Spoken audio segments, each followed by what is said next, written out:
I'm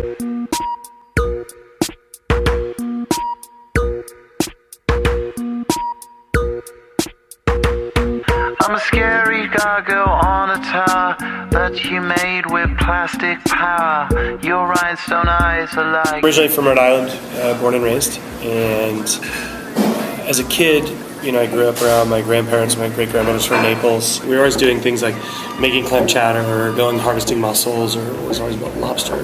But my grandfather, his family, when they founded Newport, Rhode Island, brought with them sausage making from England. And they were one of the first major sausage producers on the East Coast. So they used to have Easton's Newport breakfast sausage, and they would ship sausage up and down the eastern seaboard. And that's how really I got started. You know, I was hanging out with them and being totally influenced by both my grandparents. And then my first real cooking job, well, it wasn't even a cooking job, I was a fucking dishwasher at IHOP. I was amazed, I was like 15 years old, watching, you know, two guys bang out tons of food on a giant griddle.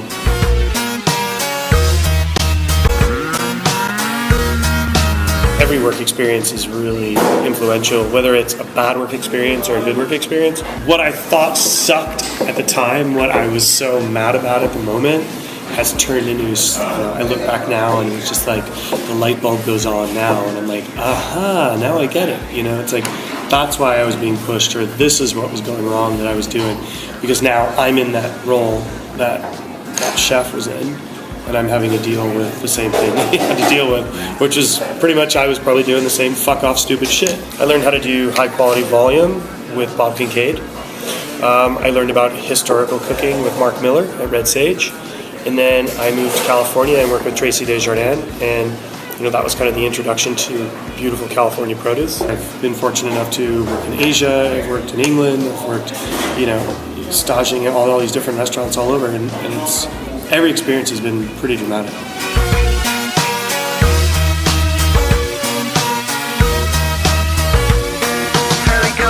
That'd be fun, actually. I think it's actually a great idea because it allows people that can't get to Chicago to have that experience, and the same vice versa. People who are in Chicago that can't get to 11 Madison. I don't think that I could step into the 11 Madison world and do what we do here, and then vice versa, 11 Madison doing that here. I don't think that it would fit for either place. That's why I think what they're doing is really special, because they're very unique restaurants, and they're both of a caliber where they can be in each other's places and it be the right feel and the right fit. I would switch with this and that. You know, I don't know if he'd want to do Toro food here and I do that there. I think that'd be really fun. I think Jamie would be into that. Like Husk, I think it'd be really cool to swap at Husk. You know, because I think that's more the fit. Like, I don't think I could say, hey, you know, why don't you and I switch and you do McCrady's food here, and I cook at McCrady's. They're like complete ships passing in the night. They're totally different styles. But yet, I feel that doing something like Husk, peasant style, you know, is what we do here, and I think it would be a nice crossover. Definitely would switch with Martin at A Pied de Cochon. It would be fucking chaos and fun. I would switch with Fred and Dave at Joe Beef if they would have me, if they would do it. But I don't know if they'd want to do. I mean, I think we're pretty big compared to Joe Beef, so I think the intimate feel would be lost that you get at Joe Beef. My friend Derek, I would love to switch with him, but his new restaurant isn't even open yet, so what the fuck? He'd be cooking and I'd be standing in a fucking shell of a restaurant.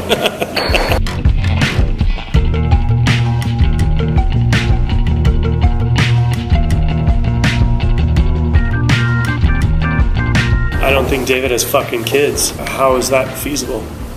What does that mean? That people quit because they focus on their children? Well, I mean, I think that's a really pretty unfair statement from somebody who doesn't have a child.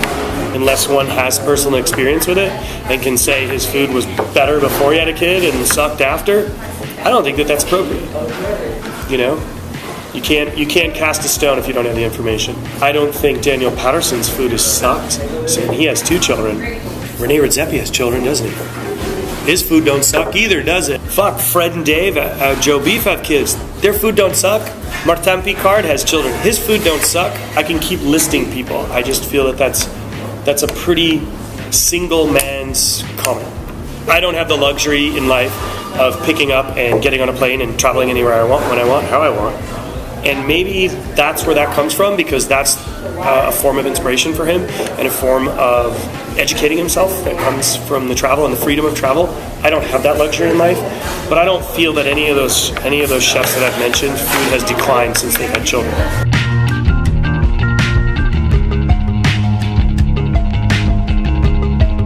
Our business is hospitality, and if you can't make people happy, then you're not in the hospitality business. And that being said, is every customer right? No. Do I feel that a customer should swear, degrade, and berate my staff? No. I'll fire you as a customer. I don't think that's appropriate. I don't even berate, swear, and belittle my staff. I push them to make better food, but would I stand up front and yell at somebody to give me a table and make a big stink out of things? No. Do I always want to make people happy?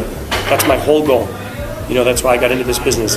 Cooking food is a very hands-on, very emotional, very powerful task. We have a really cool job. I don't have to sit at a desk. I don't have to type on a computer for a living.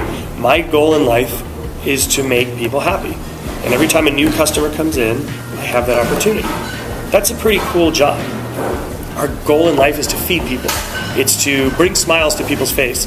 It's to give them a memory, a taste memory, an experience. People come to a restaurant because they want to escape from their life.